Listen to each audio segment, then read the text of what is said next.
Da li ste se nekada pitali gdje možete da gledate sve svetske filmove besplatno i sa titlovima? E pa došli ste na pravo mjesto. Budite uz ovaj video i saznajte.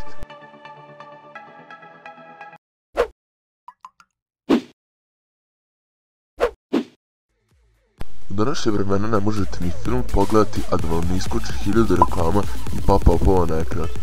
I kada se rešite tih silnih reklama i pokrenete film i shvatite da nema titla, onda izgubite sve živce. Ako vam kažem da uz pomoć jednog malog programčića možete da gledate skoro sve filmove, da li bi me verovali? Da sam na vašem mjestu, ja bih. Popcorn Time je jedan od najboljih programa za filmove. Skoro sve filmove možete gledati u HD rezoluciji, a one koji nisu u HD-u također možete staviti na 720x600 rezoluciju.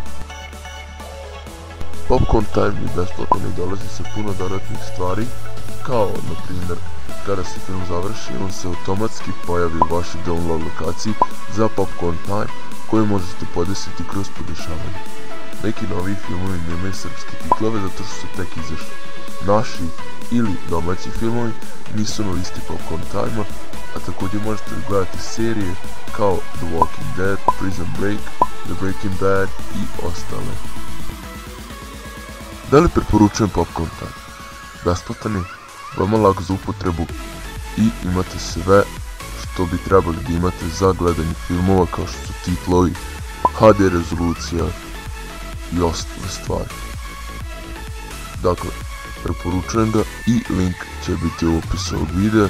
Ja lično gledam sve filmove preko njega i nije nikad izdao, nije ništa, da se tako izrazim, nije nikad uradio nešto što ne bi trebalo, kao neki bug ili nešto, uvijek lijepo odradi, odgledam ceo film ili zaspem pola, nije važno.